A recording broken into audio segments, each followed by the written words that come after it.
Shalom, selamat hari Minggu bagi kita semua. Bapak Ibu Saudara yang dikasihi Tuhan kita Yesus Kristus. Mari kita mendengarkan firman Tuhan, berita sukacita bagi kita. Dalam minggu ini tertulis dalam kitab Markus, pasal yang ke-7, ayat 17 sampai 23. Beginilah firman Tuhan. Sesudah ia masuk ke sebuah rumah untuk menyingkir dari orang banyak, murid-muridnya bertanya kepadanya tentang arti perumpamaan itu.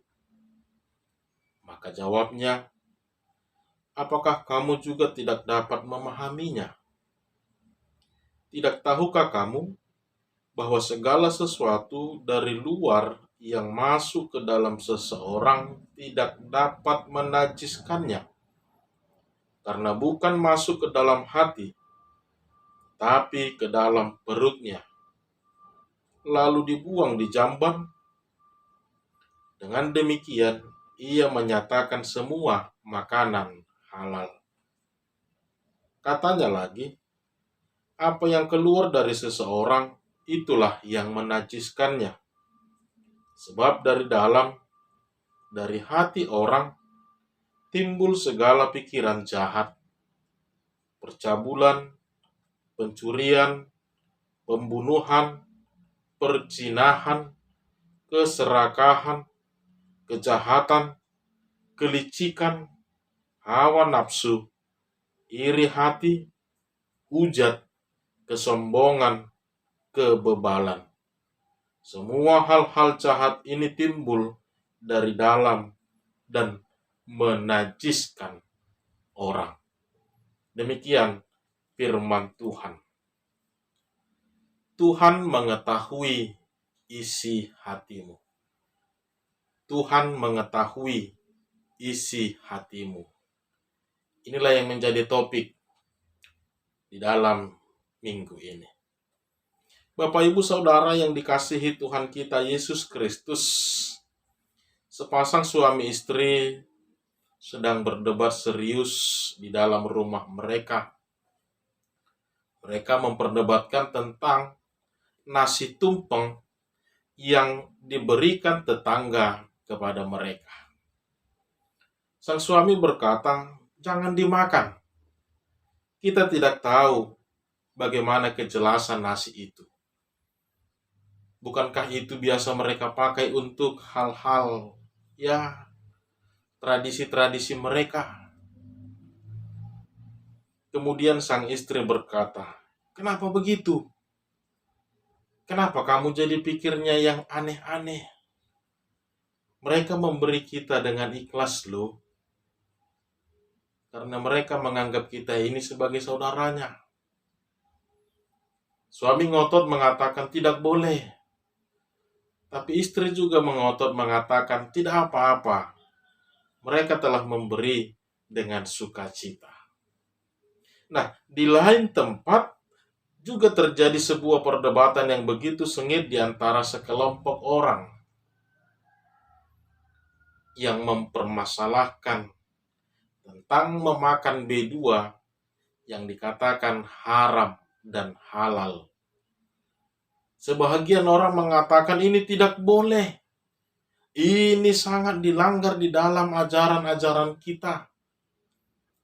Namun sebahagian lagi mengatakan tidak apa-apa. Ini berkat dari Tuhan. Bahkan nenek moyang kita sudah memakan ini dahulu sebelum kita memakannya hari ini. Perdebatan sengit terjadi di antara mereka. Yang satu mengatakan tidak boleh, yang satu lagi mengatakan tidak apa-apa.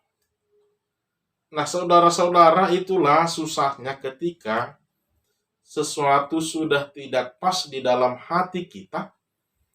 Apapun itu, kita akan selalu berusaha untuk membenarkan apa yang ada di dalam hati kita ini. Bahkan tidak jarang kita menggunakan argumen-argumen, perkataan-perkataan, rangkaian-rangkaian kalimat hanya untuk membenarkan apa persepsi yang kita miliki di dalam hidup kita. Nah, saudara-saudara, mungkin masih banyak lagi terdapat perbedaan-perbedaan dalam tradisi-tradisi atau budaya-budaya yang sedang kita hidupi di dalam kehidupan kita saat ini. Namun pertanyaannya saat ini bagi kita adalah bagaimana kita menempatkan kebudayaan tersebut di dalam kehidupan dan kebersamaan kita di dunia ini. Apakah kita menempatkan budaya atau tradisi itu sebagai suatu kekayaan yang dapat semakin mempersatukan kita di tengah-tengah dunia ini? Ataukah kita menjadi mengutamakan tradisi atau budaya tersebut lebih dan di atas dari segala-galanya? Terlebih ajaran iman, firman Tuhan yang selalu menekankan kasih yang sesungguhnya di dalamnya. Kita mau belajar jangan sampai karena terlalu menjunjung tinggi tradisi atau budaya tersebut, sehingga kita mengesampingkan nilai-nilai spiritualitas di dalam kehidupan ini. Kita menjadi menutup diri, kita menjadi paranoid dengan orang-orang di sekitar. Bahkan kita menjadi melupakan sanak saudara, keluarga kita, bahkan nilai-nilai spiritualitas yang telah didepankan di dalam kehidupan saat ini. Kita harus melihat kembali di mana posisi firman Tuhan dan di mana posisi tradisi dan budaya di dalam kehidupan kita saat ini. Saudara-saudara yang dikasihi Tuhan kita Yesus Kristus berbicara tentang Tuhan Yesus dengan orang-orang Farisi dan para ahli Taurat. Saya melihat ini seperti sedang kucing-kucingan, di mana kita selalu melihat dan menemukan para orang-orang Farisi dan ahli-ahli Taurat selalu mengikut Tuhan Yesus kemana saja Tuhan Yesus melakukan pelayanan. Tapi motivasi mereka itu terkadang tidak baik, tidak benar. Mereka mengikut Tuhan Yesus bukan mau mendengarkan ajaran iman, tapi hanya untuk mencari kesalahan yang dapat menjatuhkan Tuhan Yesus. Mencari kesalahan yang dapat mereka pakai untuk menjerat Tuhan Yesus. Bahkan perikop hari ini juga mau mengatakan, motivasi mereka turun ke Yerusalem itu bukan mau mendengarkan ajaran firman Tuhan, tetapi hanya untuk mencari kesalahan Tuhan Yesus. Bayangkan ada hal yang menarik yang mau kita lihat dari perikop hari ini. Bahkan sampai dalam tradisi membasuh tangan, mencuci tangan sekalipun mereka pakai untuk menjatuhkan Tuhan Yesus, untuk membuat Tuhan Yesus bersalah. Bukankah itu sudah keterlaluan? Bukankah itu suatu yang berlebihan? Untuk itulah Tuhan Yesus berkata, bukan apa yang masuk yang membuat engkau najis, tetapi apa yang keluar dari tubuhmu lah, dari hatimu lah, yang membuat engkau najis. Saya memahami secara tidak langsung Tuhan Yesus mau berkata kepada mereka, sampai sebegitu bencinyakah engkau terhadap aku, sehingga sampai-sampai tradisi atau budaya yang baik yang diwariskan oleh nenek moyang kita pun engkau pakai untuk menjatuhkan aku, engkau pakai untuk menjerat aku, supaya aku dikatakan bersalah. Ini suatu yang keterlaluan. Ini sesuatu yang melemahkan martabat dan kehormatan dari mereka, bahkan tradisi-tradisi nenek moyang yang telah diwariskan kepada kita. Kembali ke perikop kita, saudara-saudara yang dikasihi Tuhan kita Yesus Kristus. Kita melihat di dalam ayat 17, awalnya murid-murid merasa kebingungan. Mengapa Yesus begitu marah terhadap orang-orang Farisi? Apa yang membuat Tuhan Yesus begitu murka terhadap mereka? Nah, disinilah kita kemudian menemukan bahwa Yesus menjelaskan kepada murid-muridnya bahwa permasalahan utama di dalam perikop ini bukanlah hanya sebatas makanan ataupun minuman. Juga bukanlah hanya sebatas tradisi-tradisi membasuh tangan. Tetapi lebih kepada sikap munafik mereka yang selalu mencari cara, yang selalu berusaha mencari kesalahan Yesus hanya untuk membenarkan diri mereka di hadapan orang banyak. Bahkan mereka menjadikan tradisi ataupun budaya mereka itu untuk membuat Tuhan Yesus bersalah. Sikap munafik mereka,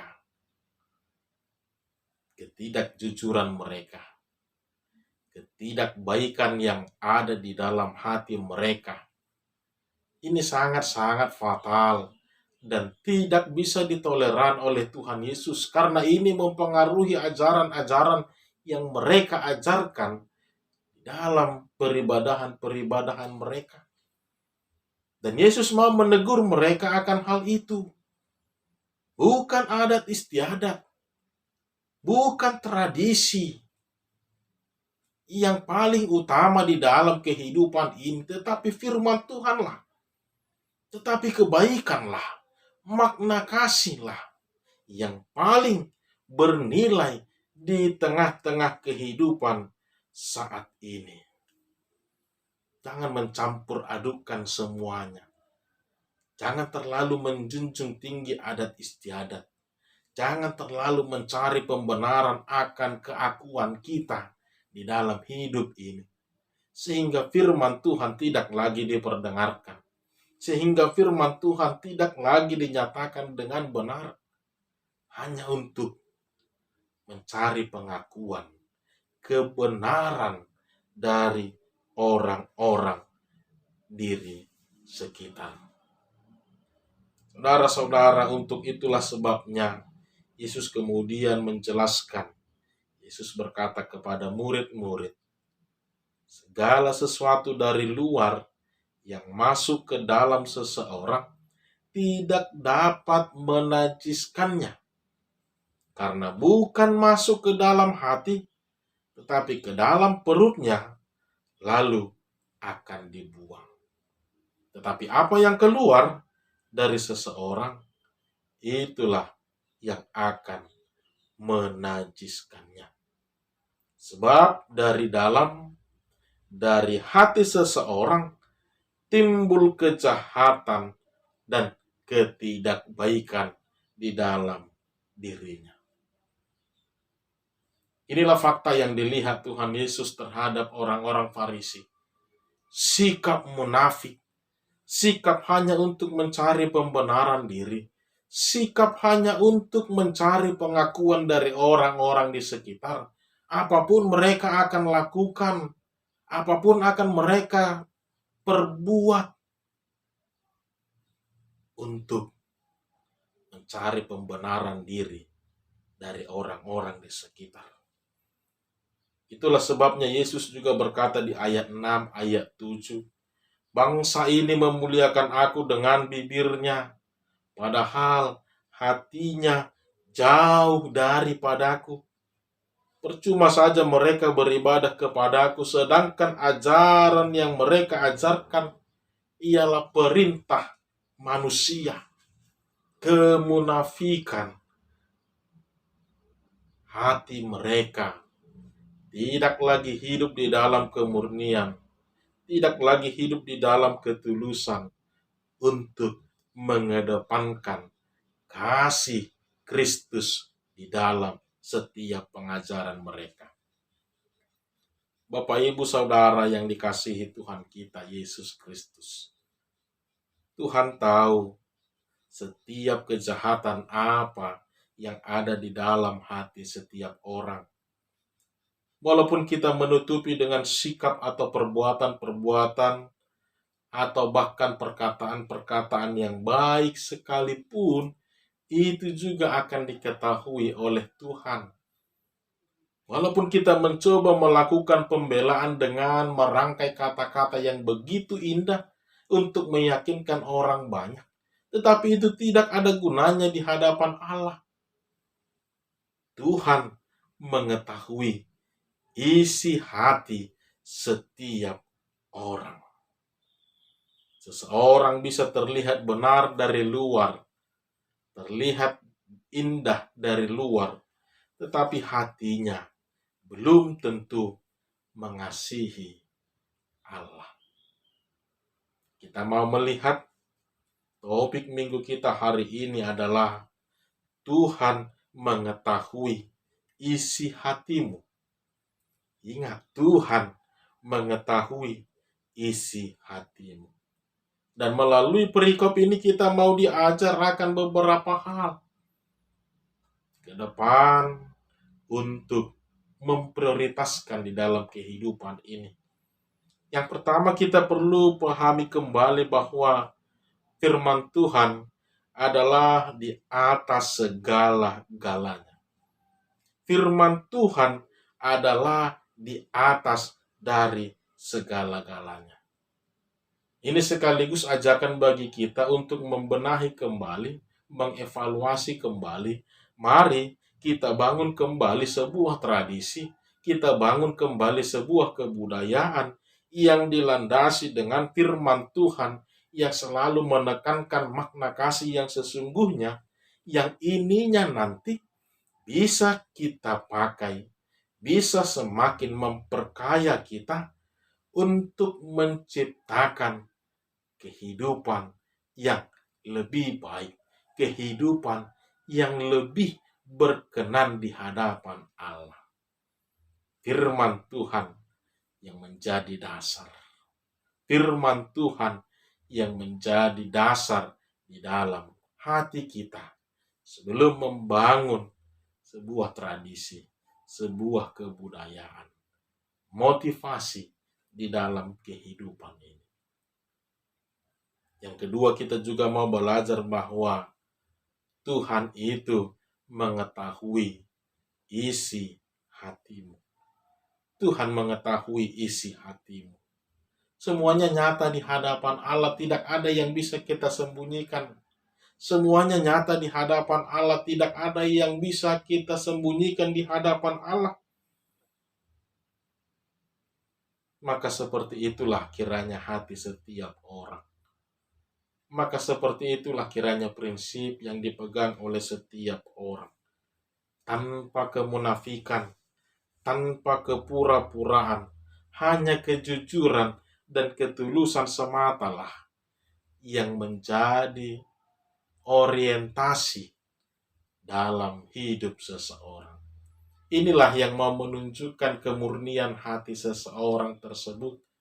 Bukan mau mencari pembenaran diri, tapi hanya ketulusan dan kejujuranlah yang kita miliki, kita hidupi di dalam hidup kita. Sama seperti kasih Kristus bagi kita, bagi dunia ini. Tanpa memandang siapa Anda, tanpa memandang sudah seberapa baik Anda, tanpa pernah memperhitungkan seberapa tulus Anda beribadah, berbuat, memberi kepada orang lain. Kasih Kristus, cinta kasih yang demikianlah yang mau menunjukkan kasih yang murni, hati yang tulus di dalam hidup kita. Kalau kita bandingkan dengan perikop epistel, ibarat seperti sepasang muda-mudi yang sedang dimabuk cinta, yang sedang berbunga-bunga, tidak melihat perbedaan, tidak melihat kekurangan. Yang ada di dalam hidup mereka hanyalah cinta, hanyalah kebahagiaan, hanyalah sukacita. Itulah makanya bagi orang-orang yang sedang kasmaran, yang sedang dimabuk cinta, ibarat kata makan bakso di pinggir jalan saja pun itu rasanya sudah seperti makan di restoran yang mewah.